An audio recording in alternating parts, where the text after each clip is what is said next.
This restaurant was drowning in debt when Gordon Ramsay walked through the door, but 20 years later, is Momma's soul food still in business in 2026?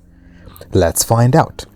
Today, we are running a full audit on one of the most iconic restaurants in kitchen nightmare history, Momma Soul Food, a place built on love, community, southern comfort food, but also built on financial chaos and a business model that was seconds away from collapse. 2 decades have passed since the episode aired in 2005. The cameras are gone, the hype is gone. Welcome to TV Audit, where we don't just watch businesses on TV, we audit them. Momma Soul Food wasn't just a restaurant, it was a mission.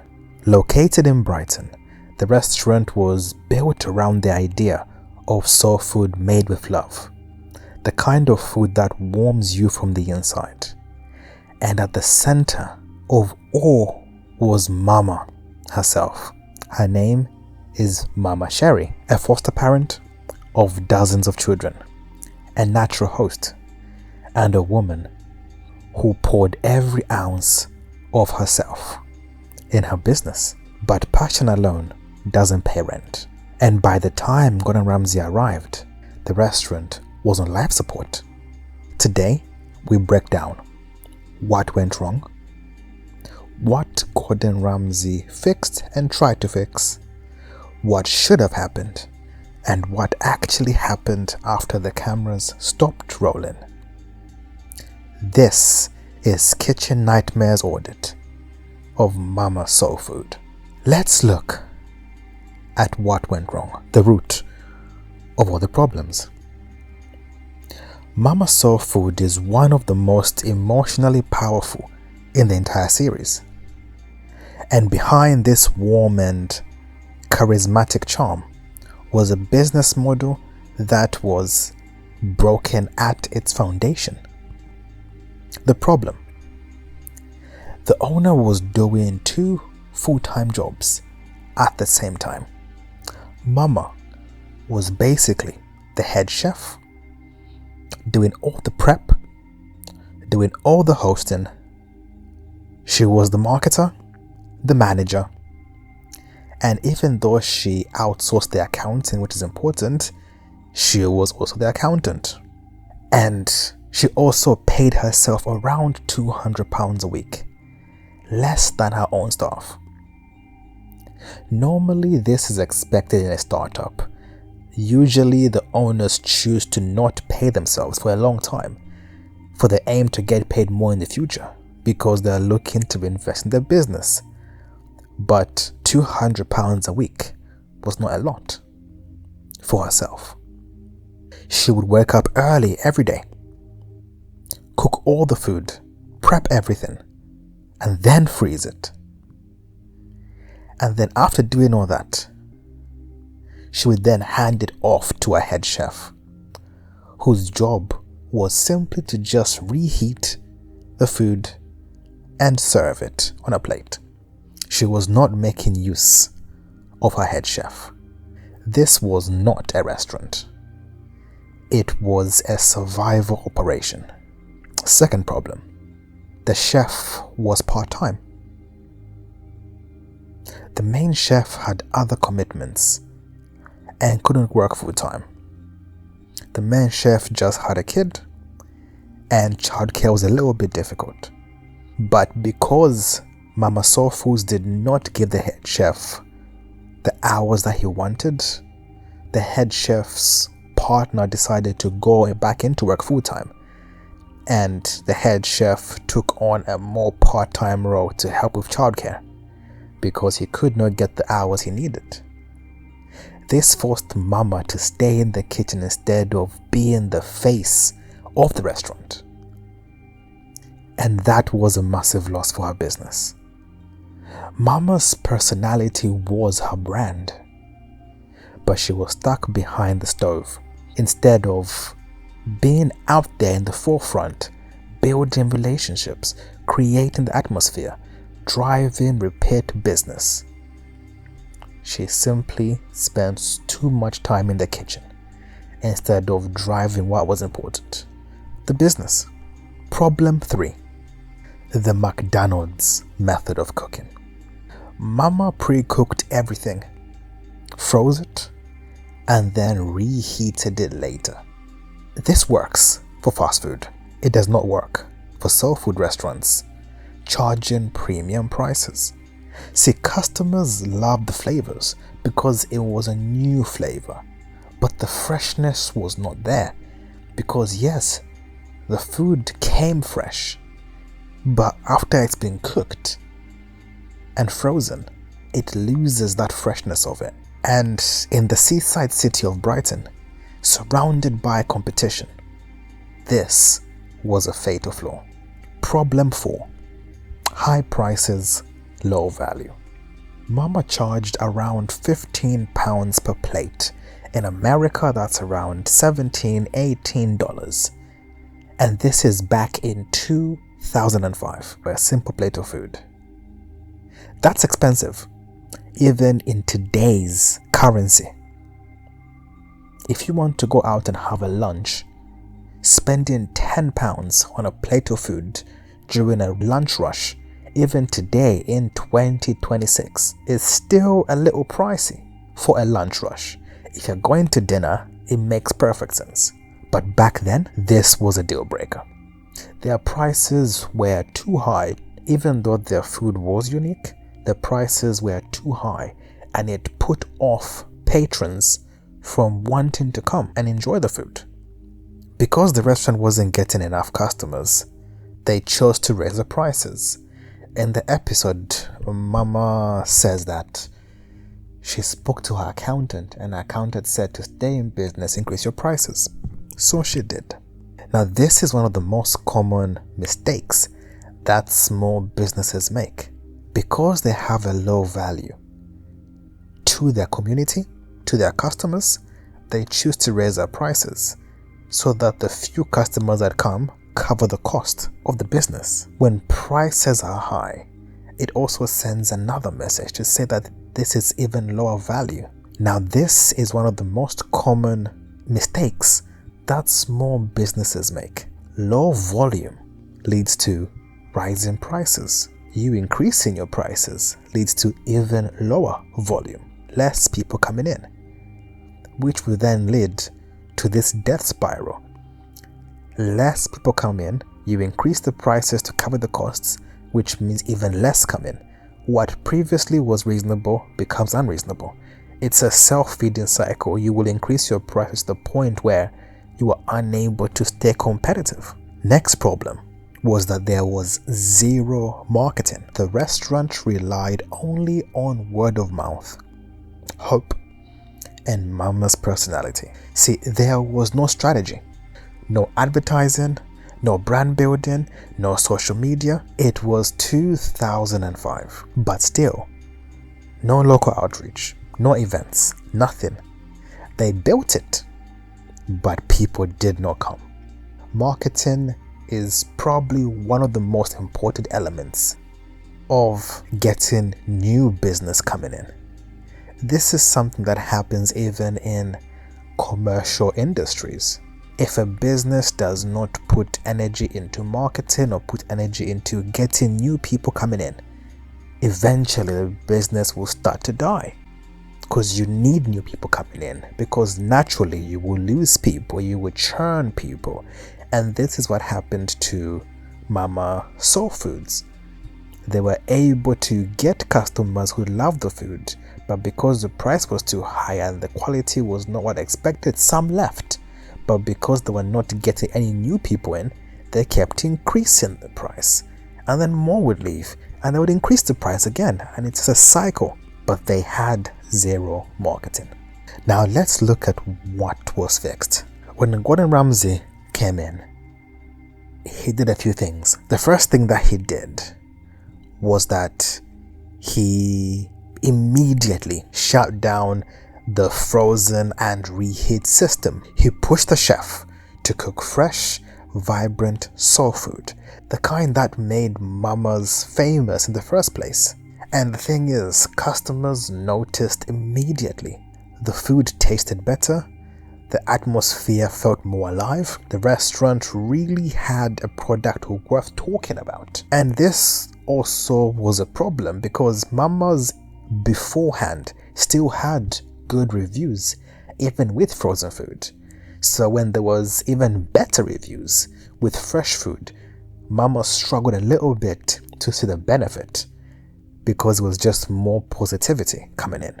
But was it more money? That was the question. The next fix that Gordon put in place was that Momma was put in the front of house.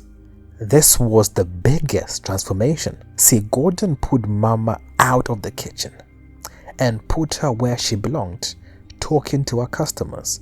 The biggest selling point of Momma Soul Food was Momma herself.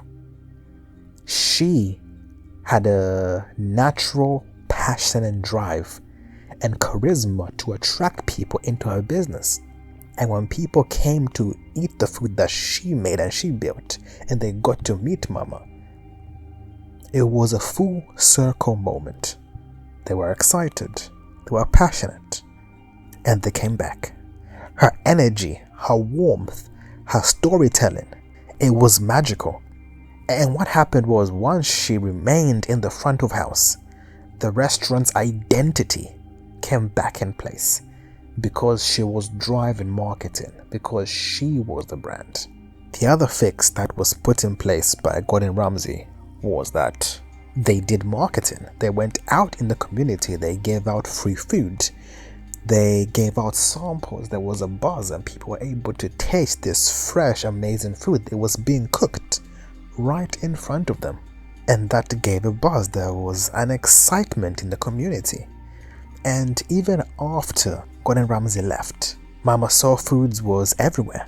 It was in newspapers, it was on the TV, the locals were talking about it, tourists added it to their bucket lists, people wanted to come and taste this food.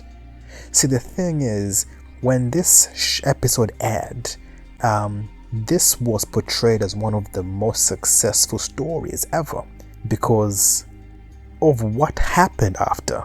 And yes, we'll go further into what happened shortly after and 20 years later. But Momma Soul Food now started to utilize the marketing it had, and it succeeded.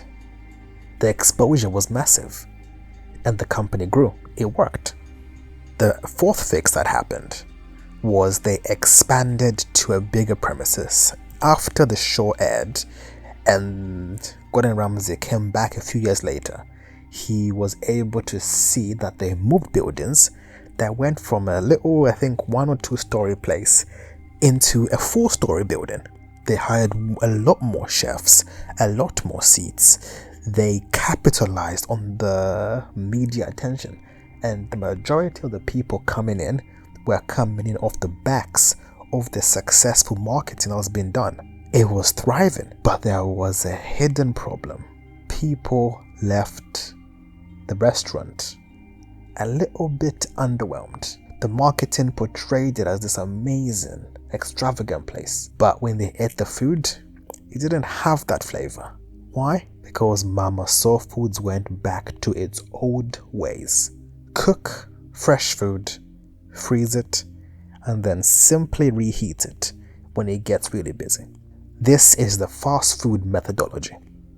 Momma Soul Food lost the passion, lost what Gordon put in place. And I believe this is because they were still getting good business. They were still succeeding. They were getting good feedback. But it wasn't great feedback. And when a business struggles to understand the difference between good and great, is when it starts to die slowly. Now let's look at what should have happened. And let's look at what the ideal timeline should have been after everything aired. They had 3 pillars that they needed to consider to help make their restaurant successful. Gordon Ramsay earlier in the episode spoke about these 3 pillars. Pillar 1 was food costs. The aim was get your food at a cost that is low enough for you to continue, but good quality enough. From early, this was never an issue. The next area was staff costs. Mama was paying a lot of money on chefs, especially when she only had 1 or 2 chefs. Now she had about 5 or 6. So what she should have done is looked at her staff costs. Third element was revenue. How much was coming in? If we look at all these 3 areas, Mama Soul Food should have succeeded if she was able to keep the cost of her food down, manage the cost of her staff, and also manage the revenue coming into the business. Mama Soul Food would have been able to succeed. That is what should have happened. But after the episode aired, a few things happened. The revenue was really high. The restaurant got really big, which means the cost of managing that big restaurant was a lot higher. She hired a lot more chefs, which meant that because she was riding the waves of the media, when the waves died down, the sales died down, but the costs stayed the same. There was a large building in place, which meant rent was really high. So in theory, if the business was able to live up to the expectations of the market that was put in there, in terms of giving higher quality food and making sure that they stay relevant towards the market, this business was set for success. And if we look carefully at this, what should have happened was that the brand was set for success. The name was memorable, Mama Soul Food. It spoke to what it was. It gave unique cuisine. It gave the market something different, to an area where, yes, there is variety, but the flavors were just so authentic. It had a compelling backstory. This was the story of Mama, the story of soul food. Even back then, there wasn't really much soul food available, especially in the seaside city of Brighton. She had a loyal customer base, and she had national TV exposure. Everything was laid out. This is a perfect restaurant to even go into franchising. Now let's look at what really happened after the episode aired. Most viewers don't know what happens after an episode airs and after Gordon's left and the business is left to run on its own. From 2005, when the show aired, the business grew. It succeeded. But shortly in 2009, 4 years later, Mama Soul Foods closed its doors. It went bust. Only 4 years after. Now, 4 years might not seem like a long time, but in the history of kitchen nightmares, a lot of companies go bust a lot quicker than 4 years. So the fact that they were able to stay open for 4 years and actually grow within 4 years is an achievement. But yes, Mama Soul Food closed in 2009. Locals loved it, tourists loved it, the media loved it, Gordon Ramsay loved it. But behind the scenes, the same problems that nearly killed the business when the episode aired were the same problems that killed the business 4 years later. High staff costs, high overheads, and the financial strain led to the business closing. From 2010 until 2022, we heard nothing from Mama. Mama disappeared. And this is where most people would stop. But the story doesn't end here, because today we are looking at what has happened to Mama Soul Foods in 2026. You might be watching this video a lot longer past this date, but as of now, as the making of this video, Mama Soul Food is still here, but in a different way.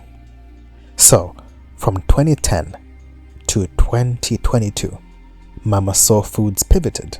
She built a personal brand. She appeared on TV again. She started cooking again. She built a YouTube channel. She grew a loyal online following.